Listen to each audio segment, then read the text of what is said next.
And to get a clearer picture then of what's happening now in Sudan and what can be done, I'm pleased to be joined by Alyona Synenko. She's a spokesperson for the International Committee of the Red Cross.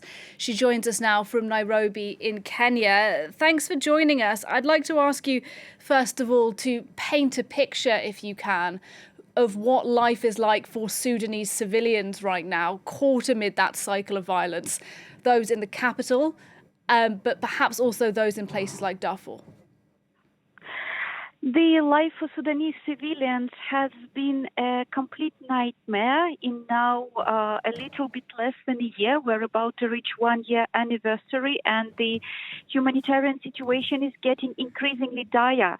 We look at any humanitarian indicators and they're all completely red. The hunger is spreading. We now have 40% of the population who don't have enough to eat. We are counting dead and wounded in tens of thousands. We have hundreds of desperate families who contact us every day asking to help them find their loved ones. And this is just continuing. Unless we have a serious commitment to respect the international humanitarian law, the situation will just continue to get worse. You say that Sudanese citizens are contacting you at the Red Cross and the Red Crescent to try and help them in Sudan. To what extent are you able to operate in the country right now? Operating in the country is extremely difficult, and this is one of the major concerns that we have these days. The access in many parts of the country, and especially in the parts where the fighting has been more severe and where the humanitarian needs are more acute, like the capital, Khartoum, like many places in Darfur, the access is extremely difficult, and this is also why we remind those who take part in this fighting, that is also their obligation to ensure the humanitarian access and to ensure that civilians have the basic necessities that they need to survive. And on that question of the shortage of food and the number of people in Sudan who are facing possible famine now, look, where's the block? Is it about getting food into Sudan? Is it about distributing it once it's there? Where's the challenge here? The challenges are many, and we're talking about a combination of complex factors. We're talking about the country that is in war, and there are front lines, and there are different parts controlled by different actors.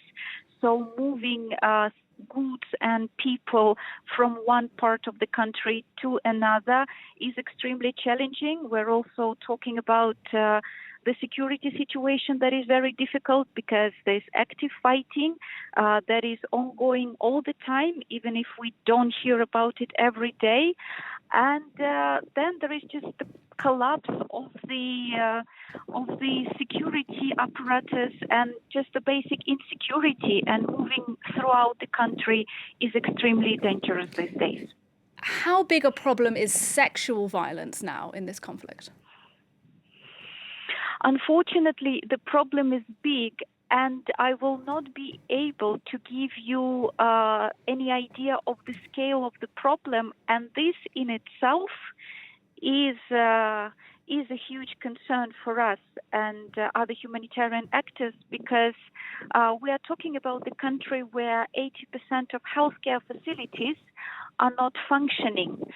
So just even not just these health facilities, they play a crucial role in receiving the survivors of sexual violence, providing them the care. And without these health facilities, we can't even assess the scale of the problem. Just a final question for you. You have spelt out the immense suffering now faced by people in Sudan. But as you've also alluded to, the country does not receive lots of attention on the world stage. Why do you think that is?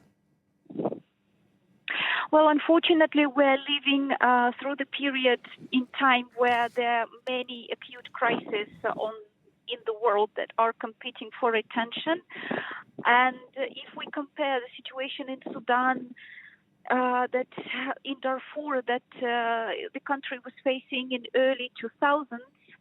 And when I was in Chad and talking to refugees, to people who fled Darfur, and for many of them, it's an extremely traumatic experience. And they say that now things are much worse than they were back in the day. But if we compare to how the place that Sudan occupies in the international headlines, it is nothing in comparison to what we saw before.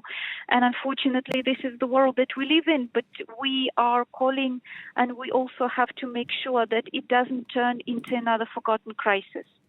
It's good to talk to you. Thanks for sharing your perspective with us. Alyona Synenko there talking to us from the ICRC.